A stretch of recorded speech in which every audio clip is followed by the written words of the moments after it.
Bonjour à tous, je suis ravie de vous retrouver pour cette nouvelle émission d'Enjeux politiques. Aujourd'hui, nous allons parler d'un sujet qui concerne la plupart d'entre vous. Et pourtant, c'est le grand absent du gouvernement d'Elisabeth Borne. Je veux parler de la famille qui a totalement disparu des libellés des différents ministères. Alors, peut-on encore parler de politique familiale et au fond, de quoi s'agit-il ? Pour en parler sur ce plateau, comme chaque mois, 5 élus de terrain. Je vais vous les présenter. Je commence par vous, Benoît Tirmarche. Bonjour, vous êtes conseiller régional La France Insoumise des Hauts-de-France et conseiller municipal de Ouascal. Bonjour madame. Jean-Louis Respeau, bonjour. Vous êtes conseiller départemental Reconquête de l'Hérault. Bonjour. Alexandra Bedjoudi, bonjour, vous êtes conseillère départementale Europe Écologie Les Verts du Calvados. Bonjour. Soisic Perrault, vous êtes vice-présidente Les Républicains du conseil départemental du Morbihan. Bonjour. Bonjour. Et enfin, Lauriane Rossi, bonjour, vous êtes députée La République En Marche des Hauts-de-Seine. Bonjour. Alors, merci à tous d'avoir accepté cette invitation pour parler sur ce plateau. Avant d'aller directement dans le concret, j'aimerais revenir sur le fait que le mot « famille » a disparu des noms donnés aux différents ministères. J'aimerais vous entendre sur ce sujet et je commence par vous, Alexandra Bedjoudi. Alors certes, les noms, les dénominations sont importants. Pour autant, il me semble que voilà, aujourd'hui, il y a besoin d'actions extrêmement concrètes. Là où M. Macron avait évoqué une priorité, notamment la protection de l'enfance. En tout cas, il y a un besoin criant aujourd'hui de moyens pour mettre en œuvre réellement les droits de l'enfant. Alors après, autre question que ça peut se poser aussi, c'est un champ d'action du département. N'est-ce pas une manière de se décharger complètement sur le département et potentiellement créer des inégalités terribles qui aggraveraient encore plus les situations dans les territoires. Vous partagez cette interprétation, Benoît Tirmarche ? Oui, plutôt, effectivement. Après, c'est pas une surprise parce que il y a 40 ans, Margaret Thatcher disait que la société n'existe pas et qu'il n'y avait que des individus. Et d'une certaine manière, le président Macron est l'incarnation, et je dirais même l'aboutissement, le paroxysme de la société néolibérale qui a démarré il y a 40 ans et va peut-être, je le souhaite d'ailleurs, représenter sa chute. Et donc, c'est pas surprenant que on ne retrouve pas dans les intitulés ni la famille, ni même la vie associative, ni même l'éducation populaire, et évidemment encore moins ce qui pourrait concerner le temps libéré. Et donc, voilà, dans ces conditions, c'est pas une surprise, mais moi je le regrette vraiment très sincèrement, parce que l'action politique vise justement à organiser la société. Les êtres humains sont des êtres sociaux qui vivent en société. Et c'est à ça que doit servir l'action politique. Soisic Perrault, ça vous fait plaisir d'entendre la gauche qui valorise la famille et qui déplore qu'elle ait disparu surtout la gauche qui a oublié la famille. On parle de François Hollande en 2012. L'universalité, par exemple, des allocations familiales, c'est un exemple très simple. C'est 2012, c'est le socialisme. Vous avez raison, je le regrette. Oui, voilà. Donc, je regrette justement la famille. Voilà, donc en fait, la famille, pour moi, c'est une promesse d'avenir. Prestations. C'est une valeur fondamentale, c'est un socle, c'est un pilier de la société, c'est un pilier aussi pour nous, individus. La famille, aujourd'hui, elle est finalement oublié, alors on pourrait dire avec des mots nouveaux, has-been. Has-been parce que finalement, c'est pas dans l'air du temps, parce qu'il y a des nouvelles familles, effectivement, il y a des nouvelles familles qui se construisent différemment, mais pour autant, c'est vrai que moi, je déplore que ce soit oublié. On parle aujourd'hui de baby crack, de baby boom, on va parler aussi de nouvelles formes de travail, et de nouvelles réorganisations familiales. On parle de télétravail, donc on va des nouvelles organisations familiales qui nous imposent. On parle aussi d'écologie derrière tout ça, derrière la famille. Et pourtant, c'est des sujets majeurs, c'est des sujets d'avenir pour notre société. Vous allez parler de la réforme des retraites dans la majorité présidentielle et des réformes des retraites, et c'est un sujet majeur. Les enfants, la baisse de la natalité en France, comment est-ce qu'on encourage les familles ? Après, il y a la manière, par les départements, parce qu'effectivement, le département est chef de file de la protection de l'enfance, mais pas de la famille en général. Donc finalement, c'est un sujet qui est très transversal, la famille. Alors pour revenir donc sur cette absence du mot famille dans les libellés des ministères, vous, Jean-Louis Respeau, qu'est-ce que vous comprenez ? Mais écoutez, on peut commencer par être charitable, hein, votre chaîne s'y prête. On peut penser que c'est un oubli d'Elisabeth Borne et d'Emmanuel Macron. Enfin, vu le temps qu'ils ont mis à sortir leur gouvernement, je pense que l'oubli doit être écarté. Et il faut consacrer la théorie du choix, l'hypothèse du choix. C'est un choix. C'est le choix de la modernité, c'est le choix du progressisme qui est si cher au président. C'est un choix de rupture en réalité. Et vous avez rappelé Margaret Thatcher et une société qui est faite que d'individus. Ben c'est ce que l'on nous propose et c'est vers cela qu'on nous mène. Plus de référence à la nation, plus de référence à la famille et l'individu roi, qui au mieux pourra se réfugier dans une communauté ou une autre, selon sa provenance, selon son milieu, selon son orientation sexuelle.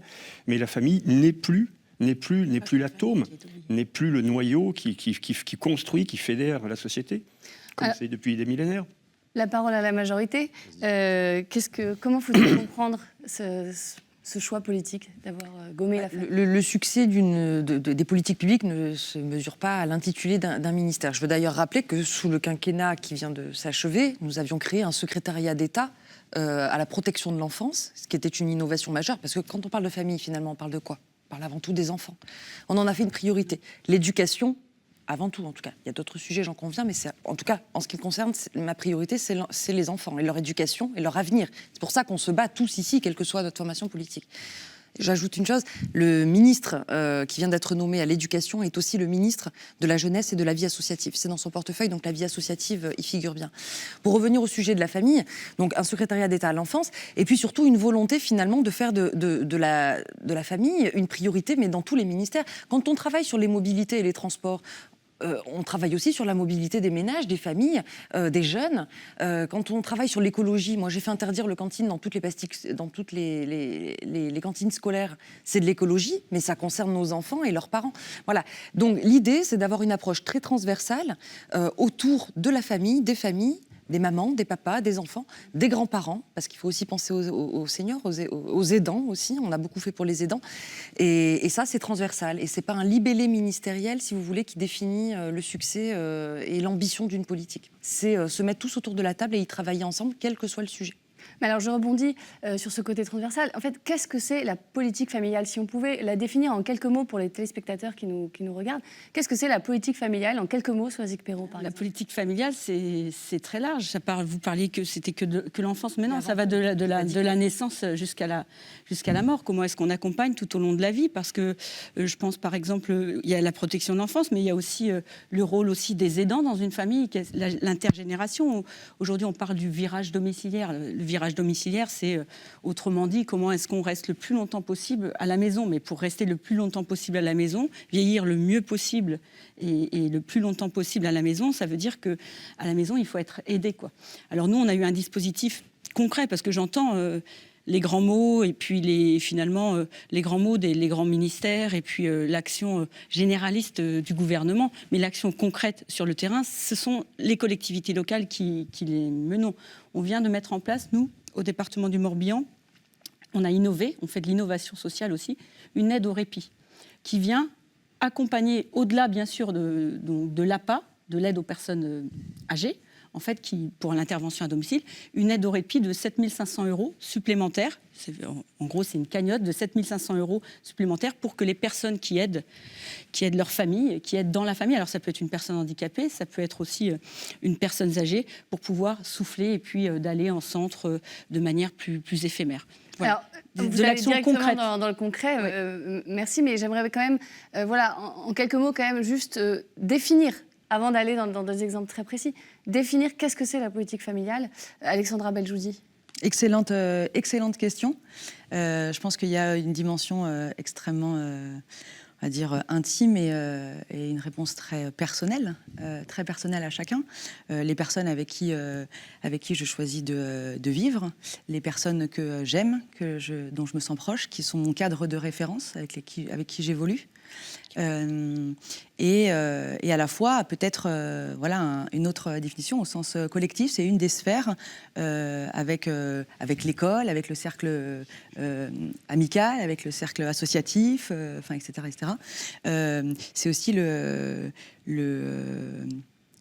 milieu, l'environnement dans lequel je me construis, dans lequel je développe aussi en tant qu'enfant, j'apprends, même en tant qu'adulte d'ailleurs, que je m'émancipe, que je me questionne, que je questionne les autres, que j'apprends à participer. C'est un des endroits où j'apprends à participer et à contribuer à la société. Mais alors, qui finance la politique familiale en France ? L'État et les collectivités. Les collectivités font énormément parce que c'est leur compétence. Vous l'avez très justement dit. En fait, la famille, c'est pas une collectivité, c'est pas un global, c'est des actions dans la famille. Alors, on va parler de la protection de l'enfance, mais on va parler, par exemple, l'aide aux collégiens, ça va être les collèges, ça va être les départements. La région va s'occuper des lycées. L'école, ce sont les communes.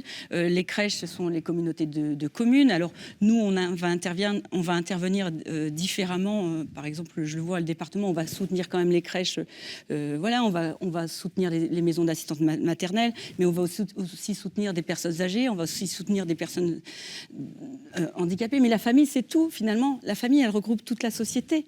C'est une communauté de vie, une famille. C'est le socle, c'est un socle, c'est l'avenir de la société. Et moi aussi, c'est pour ça aussi. Alors, je ne prends pas la défense du gouvernement, mais quelque part, finalement, la famille, c'est transversal dans tous les ministères. Voilà, c'est ce que vous avez dit tout à l'heure très justement. C'est pas autant comme je déplore moi le logement qui est absent, les grands ministères qui sont absents de ce gouvernement. La famille, c'est différent parce que c'est transversal, ça touche tous les ministères finalement. Oui, la politique familiale, c'est finalement aider à chaque âge de la vie, accompagner, aussi bien à grandir qu'à vieillir, vous l'avez très justement rappelé, à s'épanouir, l'accès à la culture, l'accès aux services publics, l'accès à l'éducation, qui est évidemment une priorité, à la formation, à l'emploi. Et comment accompagner ce premier noyau qui est celui de la famille, avec une famille qui se recompose, qui a pris maintenant des visages très différents. Je rappelais quand même que plus d'un ménage sur deux maintenant est une famille monoparentale. Donc comment on répond aussi à ces nouveaux modèles familiaux, à de nouveaux enjeux comme le télétravail, vous en parliez aussi. Voilà. Et donc on est face à ces défis-là. Et puis des besoins très primaires aussi, face à une inflation importante, c'est celui tout simplement de se nourrir. Comment gérer la hausse des prix et l'alimentation du foyer, comment se déplacer, se chauffer avec un coût de l'énergie qui ne fait qu'augmenter. C'est à ça qu'on s'attelle à répondre et ce qu'on fait depuis 5 ans avec le gouvernement. Jean-Louis Respo, quelque chose à ajouter ? Non, peut-être rebondir, Madame la députée, tout à l'heure, insistait sur le fait que la famille, c'est d'abord les enfants. Oui, effectivement, c'est d'abord les enfants et nous œuvrons tous pour nos enfants et pour les enfants. Mais je trouve que c'est une vision un peu réductrice et ma famille philosophique, ma famille de pensée envisage la chose différemment. La famille, ce ne sont pas que les enfants. La famille, je vais faire des citations littéraires qui pourraient envahir l'esprit, mais c'est Maurice Barrès, c'est la terre, c'est les morts. La famille, c'est la lignée, c'est la géographie, c'est l'histoire, c'est savoir d'où je suis. La famille, un nom, c'est un terroir, même si les gens peuvent bouger. La famille, c'est pas que les enfants. La famille, c'est les ascendants, c'est les parents, les grands-parents, les arrière-grands-parents. Moi, j'ai eu la chance de les connaître. Et évidemment, ce sont les enfants et les petits-enfants. Mais derrière cette banalité que je viens d'énoncer, il y a une réalité. La réalité, c'est que, comme vous disiez effectivement, c'est forcément un thème transversal. La politique familiale, la famille, c'est un peu comme ce qu'on nous avait promis et qu'on ne nous donne pas sur l'écologie. Ce doit être un paramètre de toutes les décisions. Ce ne peut pas être uniquement un choix catégoriel, un choix particulier. Donc une préoccupation de tout le temps.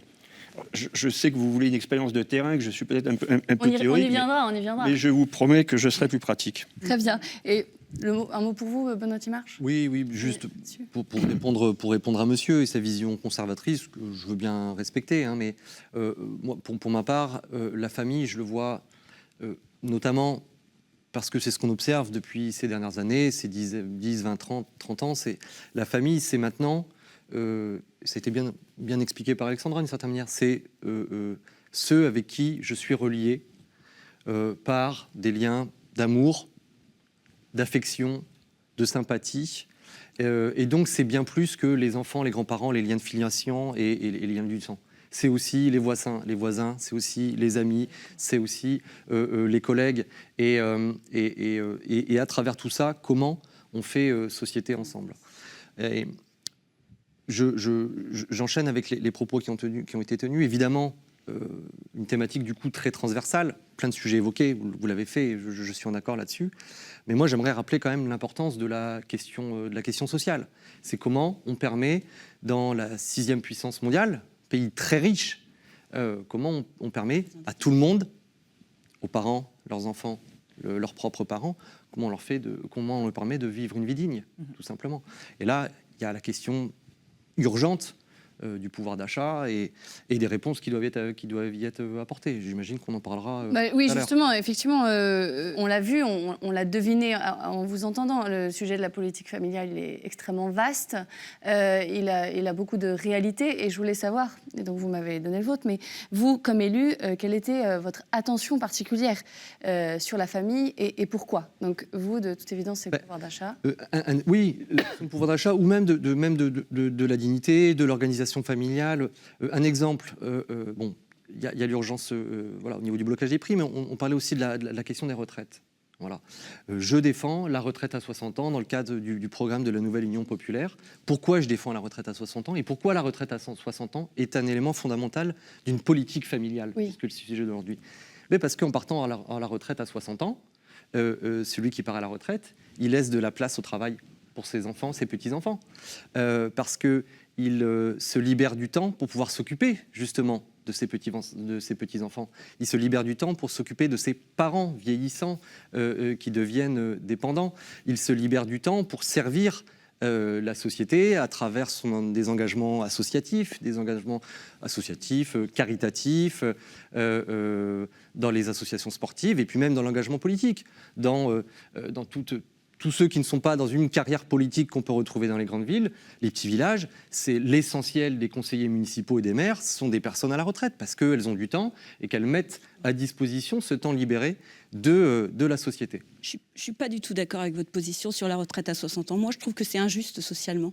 Parce que ça veut dire que vous faites peser sur les nouvelles générations et les générations à venir, avec un taux de natalité qui est très faible, qui ne permettent pas le renouvellement des générations. Moi, je trouve que c'est injuste et égoïste vis-à-vis de la part de personnes comme vous se disent socialistes ou d'une nouvelle gauche, ou je ne sais plus aujourd'hui, avec tous les accords et puis les revirements. Je trouve ça injuste socialement parce que ça veut dire que vous faites peser le poids de la dette publique sur les générations à venir. Non. Et aujourd'hui, avoir un système de retraite à l'équilibre, et juste pour les enfants qui vont cotiser, ils vont cotiser parce qu'on vit aujourd'hui quand même beaucoup plus longtemps.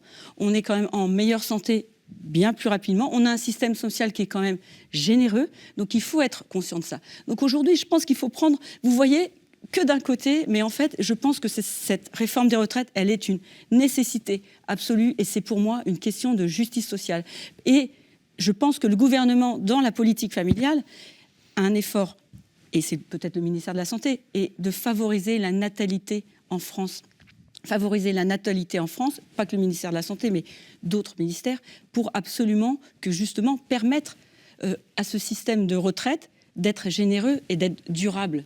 Voilà. Donc ça, c'est votre attention particulière? C'est une politique de la natalité, par exemple? Ah bien sûr, il faut encourager la natalité en France, il faut l'encourager. Moi, je voulais juste répondre très rapidement sur l'erreur de raisonnement que vous faites, madame. Parce qu'en fait, les retraites d'aujourd'hui sont payées par les travailleurs d'aujourd'hui. Justement, c'est le principe de la retraite. C'est le principe de la retraite par répartition. On n'est pas sous une forme de capitalisation qui ferait que les retraites de demain sont payées par celles d'aujourd'hui. Donc du coup, l'enjeu des retraites, c'est simplement une question de partage des richesses produites aujourd'hui. Et comment? Mais bien sûr que si. Mais vous partagez pas la richesse, comment on partage les richesses d'aujourd'hui entre ceux qui sont dans une activité salariée ou dans une activité rémunérée et ceux dont on libère faire le temps pour participer à des activités Vous ne bénévoles. partagez pas les parce que- richesses, là? Mais bien sûr que si. Non, Mais vous ne partagez pas les bien sûr que richesses, si. vous les mettez que d'un côté. C'est le principe, Non. c'est le principe de Combien des d'actifs cotisations. Combien d'actifs pour Non, alors un retraité, s'il vous plaît? Le problème, c'est pas le nombre d'actifs et le nombre de retraités. Ah bah non. Le problème, c'est la somme d'argent et Oui. donc du coup, en fait, le produit intérieur brut qui est Non, mais partagé. Madame Mais bien a sûr que raison. si. Le Bien sûr que système de si. retraite, je il suis est juste assis sur prof un nombre d'économie quand d'actifs. même à tout hasard. Le- Laissez passer Lauriane La Roland. production de Je- richesse d'aujourd'hui Il n'a toujours pas De parlé. manière n'a rien très à voir avec factuelle, celle il qu'il y avait suffit, demain. Bah, c'est du bon quelques sens. notions d'économie et de bon sens démontrent qu'il faut effectivement un certain nombre d'actifs pour un certain nombre de retraités. C'est comme ça que se finance notre système. Par ailleurs, moi j'ai une autre question.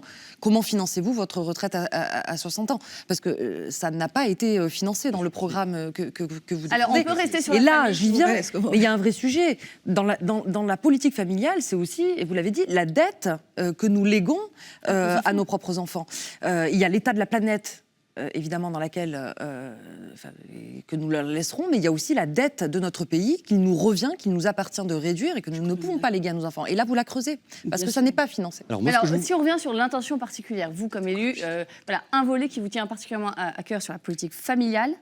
Donc vous, c'est... Moi, je suis c'est très la fière dette, de ce que l'on a fait c'est sur l'accompagnement des premiers jours de la vie. Nous avons doublé le congé paternité à 28 jours, et ça, c'est une avancée majeure en termes d'égalité femmes-hommes et de pouvoir associer davantage le père dans ces premiers jours-là. Le programme des 1000 premiers jours également que nous avons créé pour justement donner notamment aux parents qui en avaient le plus besoin des outils. Parce que une naissance, ça chamboule une vie, parce qu'on n'a pas toujours la connaissance nécessaire sur certains sujets, etc. Donc on a mis en place une application, un grand plan de sensibilisation pour accompagner tous les parents. Et puis, si on avance un peu dans l'âge, l'augmentation du minimum vieillesse, que nous avons fortement augmenté, et bientôt, parce que nous proposons autre chose, une retraite minimale à 1100 €, c'est-à-dire aucune retraite en dessous de 1100 €, avec une intégration de la pénibilité. Et pour cela, nous estimons qu'il faut travailler un peu plus longtemps. Et c'est pour cela que nous proposons une réforme de retraite totalement différente de la vôtre, qui est financée Alors, et qui sera On va juste rester sur la socialement. famille. Voilà. Alexandra, je vous dis, vous, votre point d'attention particulier sur cette politique familiale qui est si vaste et qui nous emmène sur des sujets si... Même si on pourra faire une émission spécialement sur la retraite, La parce qu'il y a retraite, beaucoup de choses peut-être. fausses qui ont été faites. Effectivement. Ça a largement été prouvé et financé dans le programme, notamment, simplement, je fais une parenthèse, simplement sur le fait qu'à un moment donné, s'il y avait une revalorisation des salaires des femmes pour remonter au niveau des hommes, simplement les cotisations liées à cette revalorisation salariale, basées sur l'équité, permettraient juste le financement. Voilà. Alors, on a vraiment de quoi faire une émission juste sur la une deuxième retraite. question Mais on pour peut ceux- rester sur la Et une famille. deuxième question pour ceux qui nous regardent, pour lancer la réflexion, on en parlera une autre fois. Combien de personnes, mesdames, vont jusqu'à réellement plus de 60 ans, notamment dans les métiers les plus pénibles? Si c'est repousser l'âge de la retraite dans un état lamentable physique, je ne suis pas sûre. Alors, attendez, d'intégrer la vraiment, est-ce pénibilité. qu'on veut rester Donc, sur le sujet? Promis, un jour, je on fera une réponds. chose sur la retraite. Promis, alors. Je sens que c'est un appel. Le rendez-vous est pris. Je l'entends. C'est très intéressant. Moi, j'aurais envie de dire qu'effectivement, être parent, parent au sens très large, parent, ça ne... on apprend en marchant, j'aurais envie de dire. Moi, ce qui m'importe énormément, c'est que chacun, famille, chaque personne en tout cas, puisse vivre dignement et puisse aussi être parent dignement et que les enfants soient respectés dans leurs droits. Voilà ce qui m'importe très, très particulièrement en tant qu'élu local.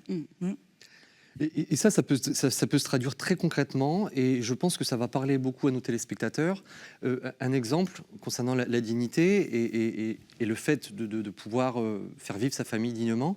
Un exemple tout bête, c'est à l'école, la question de la gratuité de la cantine scolaire et la gratuité des fournitures scolaires. Voilà. À intervalles réguliers, il y a des polémiques autour de par exemple, je pense, des uniformes, par exemple, on essaye d'imposer les uniformes dans les écoles. Maîtriser l'enjeu. Moi, ce que je propose plutôt, c'est que effectivement les fournitures soient gratuites. Voilà. Parce que là, au moins, on s'assure d'une égalité de traitement de tous les enfants, à égalité, La égalité location, pour tous L'enjeu, et il n'est tous. pas là. Et Mais bien sûr que l'enjeu est là. l'allocation de rentrée scolaire le permet déjà. C'est des choses très concrètes. Les allocations, L'allocation de rentrée scolaire le permet déjà. Ça mais on laisse la liberté répondrait à la ménages fois d'acheter. aux besoins des parents et de la difficulté de certains. Mais ça existe mais aussi, déjà. vous êtes attaché à l'universalité des prestations. Donc c'est pour ça que je la propose pour toutes et tous, pas seulement auprès de ceux qui en ont le plus besoin. Et ça répondrait aussi de manière très concrète aux difficultés des enseignants qui, dans les classes, régulièrement, notamment passé quelques mois après la rentrée, qui se retrouvent avec des enfants qui n'ont plus de tube de colle, qui n'ont plus de feutre Velleda. Enfin voilà, c'est des choses très concrètes et qui permettraient de simplifier la vie de beaucoup de monde. Je crois tout au contraire, et je vais peut-être pas. Et je suis enseignante, je suis maman de 5 enfants, je suis enseignante de lycée professionnel depuis plus de 20 ans, donc des jeunes que je connais qui viennent pas forcément de milieux sociaux favorisés où il y a de la mixité sociale. Moi, je pense qu'aujourd'hui aussi, la famille, c'est la responsabilisation. Et aujourd'hui, on assiste dans la société à beaucoup de déresponsabilisation.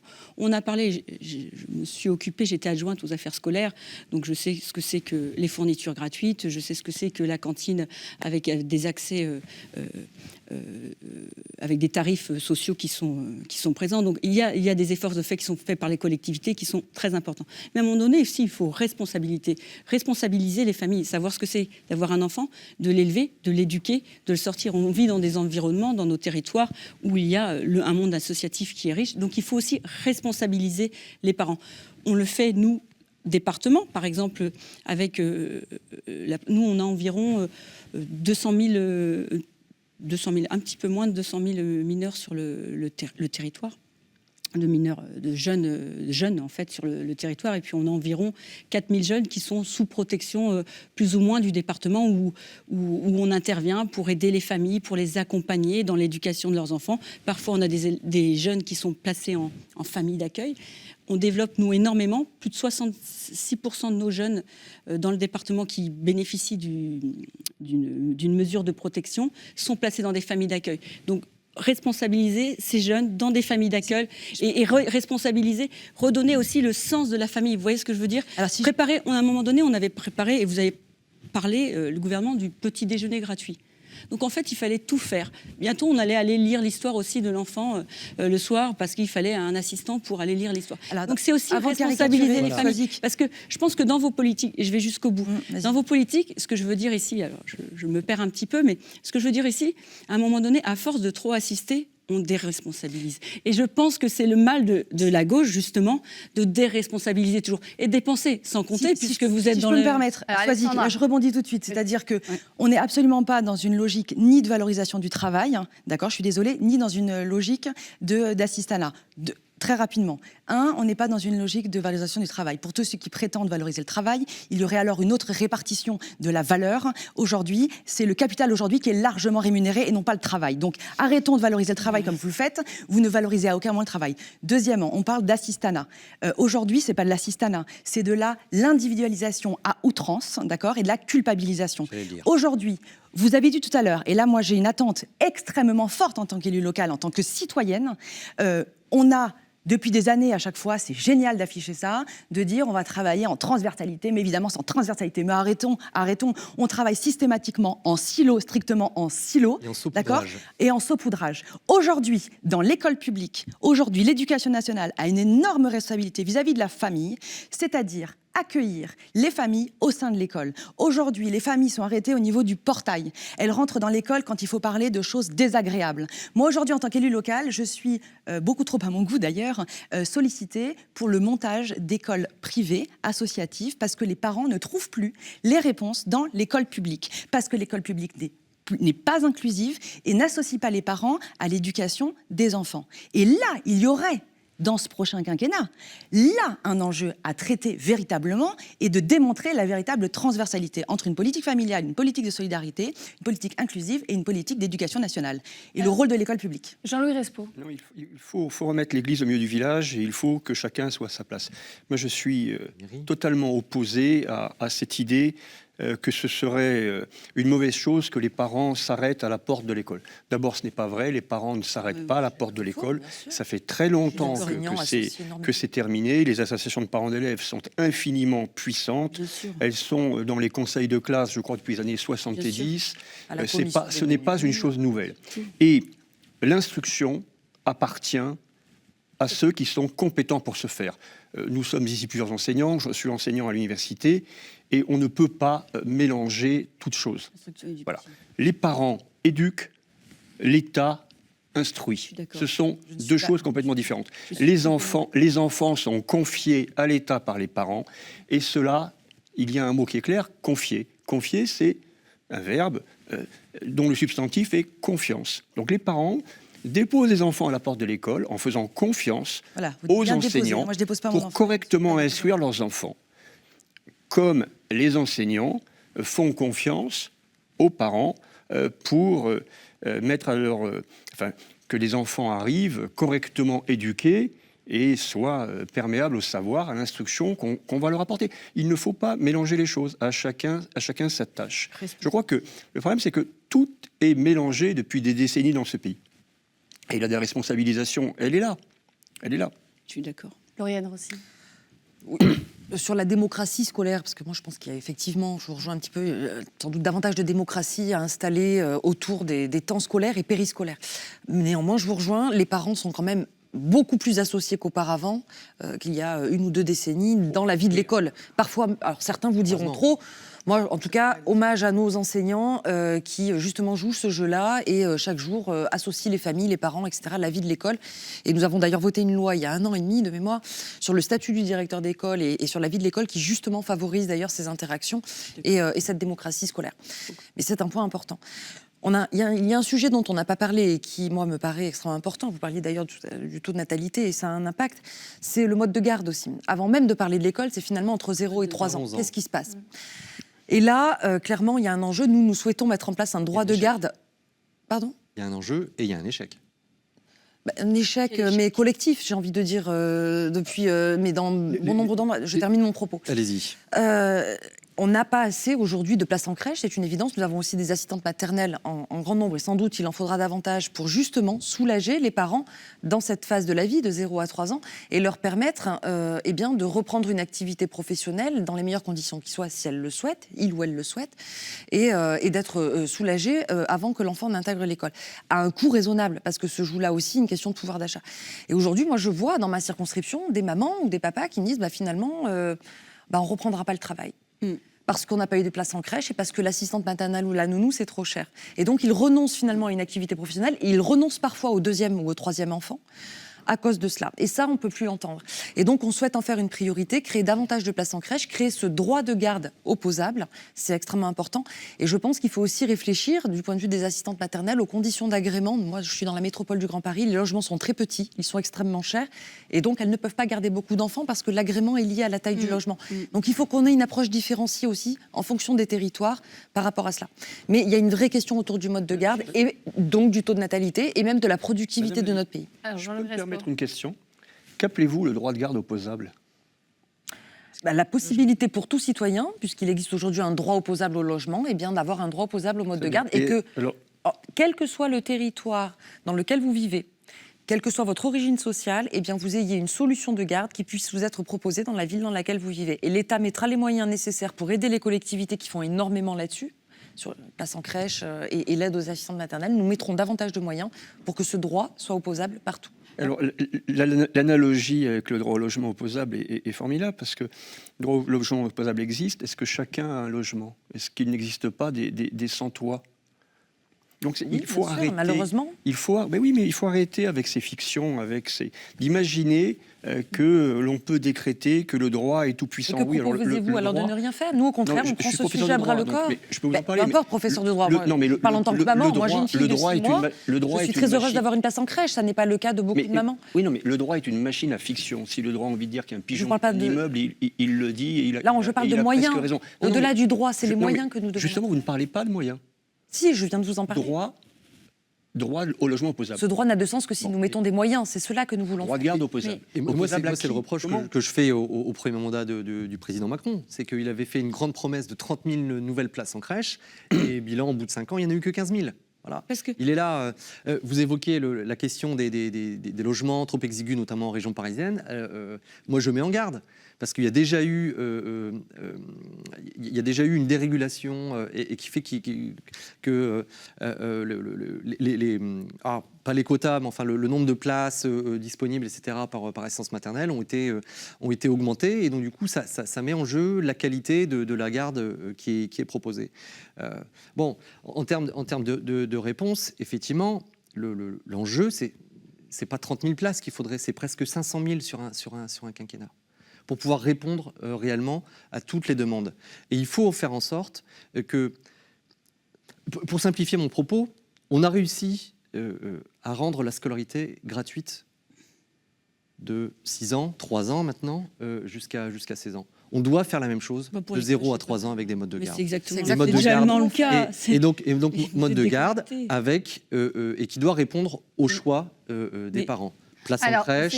j'ai entendu tout le monde sur vos Non, mais, attentions particulières. alors, quand Attendez, Soisig, on 2 minutes. parle du grand capitalisme Soisig Perrault. et dénoncer... Je n'ai pas mais- encore entendu Jean-Louis Respaud sur, lui, son attention particulière dans la famille, dans la politique familiale. Je ne vous ai pas entendu, vous. Ah oui. Quel était sur votre point d'attention particulier concernant le volet prioritaire, selon vous, dans la politique familiale?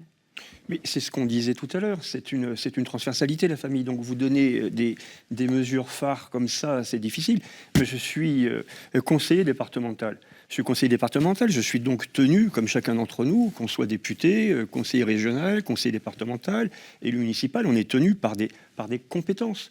Ces compétences, elles sont réparties. C'est une loi d'août 2015, la loi NOTRe, nouvelle organisation territoriale de la République, qui répartit les compétences entre la région, le département. C'est bien. À partir depuis avant et jusqu'en 82, il y avait une espèce de compétence générale, avec une sorte de confusion, de compétition.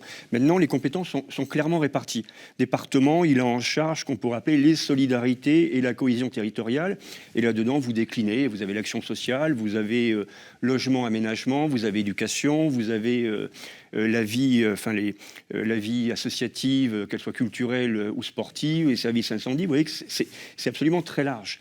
La famille, au milieu de ça, c'est plutôt l'aide sociale. L'aide sociale, vous avez quoi? Vous avez l'enfance, vous avez les personnes handicapées, les personnes âgées, et vous avez les prestations légales d'aide sociale, le RSA. Donc, nous, nos compétences, elles tournent là-dessus. Donc, on peut derrière envisager des tas de choses. Moi, je ne suis pas du bord de monsieur, mais je suis absolument convaincu par ce qu'il vient de dire tout à l'heure sur la période de 0 à 3 ans. Oui, dès le 19e siècle, maintenant, on a réussi à instaurer une école publique gratuite et on a su l'organiser. Ça n'a pas été facile, ça a été coûteux. On pourrait très bien arriver à faire la même chose, d'autant que ce ne serait pas des dépenses inutiles.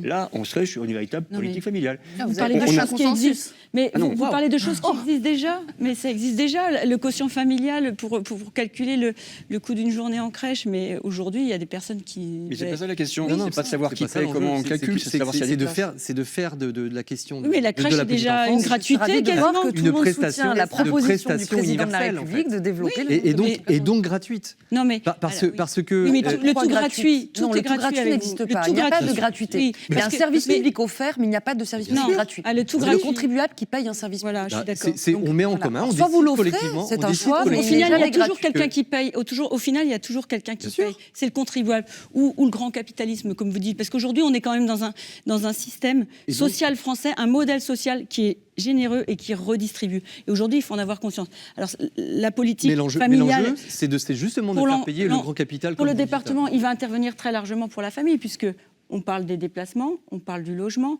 on parle de l'éducation, on parle de la vie des territoires. Donc finalement, il intervient très largement. Moi, je reviens juste particulièrement sur les modes de garde. Les modes de garde, ils ont énormément évolué. Alors, il y a les crèches, il y a les assistantes maternelles, mais maintenant, les assistantes maternelles, de moins en moins, elles veulent se regrouper. Alors nous, on a mis un dispositif aussi au niveau du département de soutien aux maisons d'assistantes maternelles dans les territoires. Et ça permet aussi aux familles de rentrer, parce que c'est des nouveaux qui sont plus prisés par les familles, les modes de garde plus collectifs, on va dire. Et puis, mais ça reste quand même de petites structures qu'on soutient, nous, dans les communes et aux quatre coins du département. Alors, vous parlez beaucoup de petite enfance, des 0-3 ans. J'ai envie juste d'aller un petit peu avant. Est-ce qu'il faut favoriser une politique de la natalité? Oui, bien sûr. Vous êtes tous d'accord avec ça? Il faut encourager Chacun la est natalité. libre de... Ça veut tout et rien dire, ça. Ouais, c'est ça. Voilà. L'enjeu, c'est la Totalité, confiance. C'est-à-dire que moi, ce que je ne tolérerais pas, c'est qu'une femme ou un homme renonce à un projet de parentalité Moi, je suis d'accord. parce qu'il n'a pas confiance dans notre capacité, quand je dis notre capacité, élus locaux, État, à proposer des services publics capables justement de l'aider à accueillir son enfant. Voilà. Que ce soit lors de la petite enfance, dans la période scolaire, en matière de logement, évidemment, etc. Et c'est là que nous, on a une action qui est indispensable, c'est donner confiance aux Français qui souhaitent se lancer dans ce projet, qui est la plus belle des aventures, finalement, et bien de leur donner tous les moyens de pouvoir l'accomplir. Alors Alexandra, je vous dis, dans la famille écologique, il y en a certains qui prônent quand même la dénatalité. Oui, voilà, je vais dire, moi, j'ai des amis, effectivement, peut-être dans la famille écolo, qui vont effectivement pas s'engager dans un projet. Alors, pourquoi pas, de dire que c'est l'une des plus belles aventures de la vie, je sais pas, ça c'est propre à chacun, de vouloir absolument... la transmission. Oui, peut-être la transmission, mais voilà. Pas forcément peu importe, filiation, voilà, oui, voilà, pas forcément une... voilà. Je suis pas sûre qu'on ait besoin d'avoir un enfant et de passer par une grossesse pour vivre la plus belle aventure. Je sais pas parler en de tout grossesse, cas, oui, non mais ça peut passer par l'adoption. ça peut passer par. la Alors on peut en parler aussi neveu, du process adoption, de faire une politique de oui. natalité avec le process adoption qui est quand même hyper complexe en France avant d'accueillir un enfant dans sa famille. Ça en passe des années après avoir été essoré par les entretiens psychologiques. C'est pas hyper évident. Moi, j'ai effectivement, donc là, dimension très écologique, mais ça s'entend, je trouve, on l'entend avec l'éco-anxiété, et puis quand même, il y a une préoccupation on va dire, la génération actuelle, qui est de dire la chose suivante, je ne souhaite pas d'enfants, je n'ai pas confiance dans le monde, c'est même pas dans le mode de garde de demain, c'est dans le monde dans lequel je vais l'accueillir, au monde très large. Voilà. Quelle vision optimiste. Ben non, mais je veux dire, c'est une optimiste, réalité. C'est une réalité. Nous avons des personnes qui n'ont, parce que il y a des politiques publiques, des grandes décisions, des personnes qui nous gouvernent, liées à l'état de notre planète. Et dans un monde de plus en plus anxieux, c'est une réalité. C'est pas drôle, et qui ne souhaitent pas élever leur enfant dans cet environnement-là. Je me permets de vous Question couper pour Mais rebondir. c'est pas rassurant, c'est que c'est assez amusant de voir, c'est assez amusant d'observer ce paradoxe d'amoureux, d'adorateurs de la nature qui finalement luttent contre la nature. La nature humaine, la nature naturelle, toute espèce, c'est de se reproduire, c'est... Monsieur, comprenez bien, ils ne luttent pas contre la nature quand ils disent ça. Ils font à un moment donné un choix Ils luttent contre parce leur nature qu'ils n'ont pas propre. confiance. Aujourd'hui, regardez l'état de notre planète, regardez l'état de notre environnement, d'accord ? Et en plus, au regard des besoins là, de justice environnementale forte, qui sont les plus touchés ? Mais alors, en Les fait, plus précaires. alors, mais je alors, vous mets, madame, je mets juste en contradiction rappeler, avec ce que s'il vous vous plaît, dites. hein. Donc vous êtes pour la dénatalité. Alors évidemment, favoriser les naissances, c'est pas peut-être des familles comme la mienne. C'est vrai que j'ai 5 enfants. Effectivement, c'est une très grande famille. C'est un choix de vie qu'on a fait. Effectivement, c'est pas le cas. Mais aujourd'hui, c'est 1,83 enfants par femme. C'est très très faible. Donc voilà, tout le monde, ce choix de vie et cette magnifique aventure que nous vivons en famille, c'est chouette et c'est optimiste. Mais là, je vous mets face à vos contradictions. Vous me dites, vous êtes pour la retraite à 60 ans et vous êtes pour la dénatalité. Alors vous m'expliquez ? Choisis, je faisais part.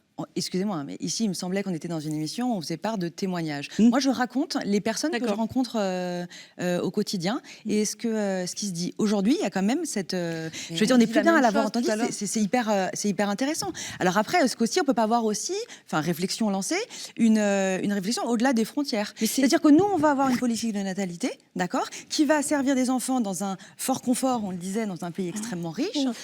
Non, mais c'est vachement intéressant. Non, mais en fait, vous avez une vision hyper triste de l'avenir, quoi. Non. Ah non, la famille, c'est l'avenir, c'est la positivité. Ça, c'est votre appréciation morale et qui s'entend tout à fait. Triste. Alexandra... Je suis sans jugement, je raconte. C'est pas une histoire d'être pour ou contre la dénatalité. C'est de constater, effectivement, l'éco-anxiété, c'est un phénomène qui existe, qu'on peut considérer comme étant assez marginal, mais qui existe et qui doit être entendu. Et d'une certaine manière, vous devriez vous en féliciter, puisque ce sont ces non-parents font un acte de très grande responsabilité. Vous qui souhaitez responsabiliser les familles, en fait, c'est là qu'on se rend compte que vous les... responsable. Attendez, c'est là que vous êtes en train de les culpabiliser. Là, ce témoignage, ce couple qui ne souhaite pas être parents, vous êtes en train de les culpabiliser. Non, pas du tout. Alors qu'à l'inverse, ils font peut-être... N'opposons pas, je crois qu'il faut respecter les choix de chacun, de chaque citoyen. Exactement. N'opposons pas les parents ou non-parents, etc. Et chacun est responsable. En revanche, et je reviens à mon propos de départ, mais finalement on dit la même chose, je crois, c'est que ce qui n'est pas tolérable en tout cas, c'est que certains citoyens de ce pays renoncent à ce projet d'enfant. Oui.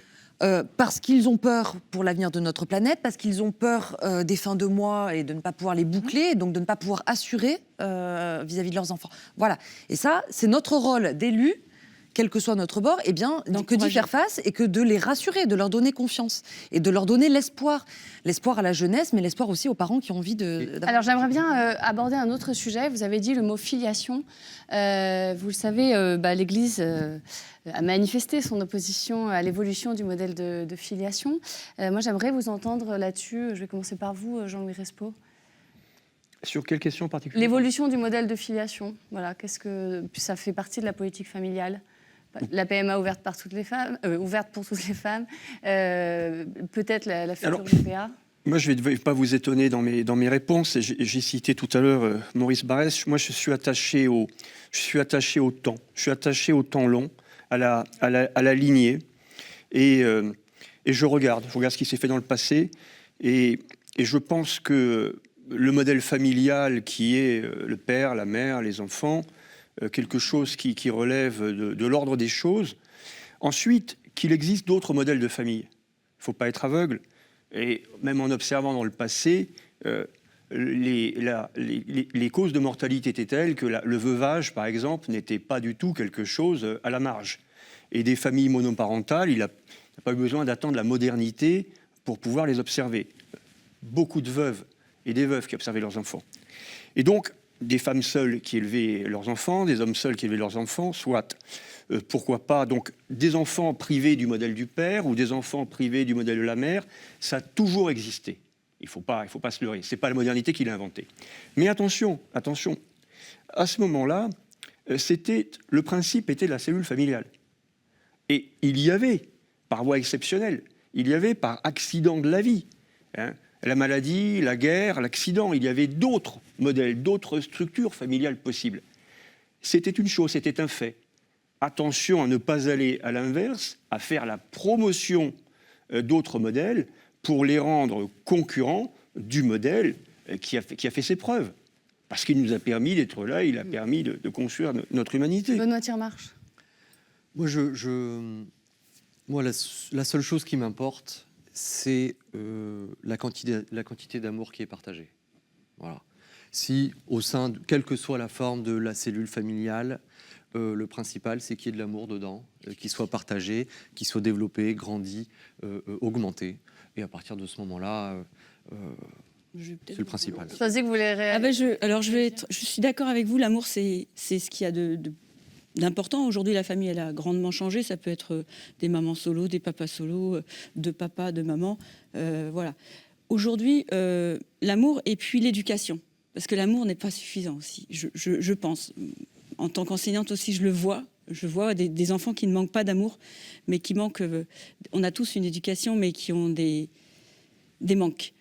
Mais moi, personnellement, sur la filiation, c'est très clair, je suis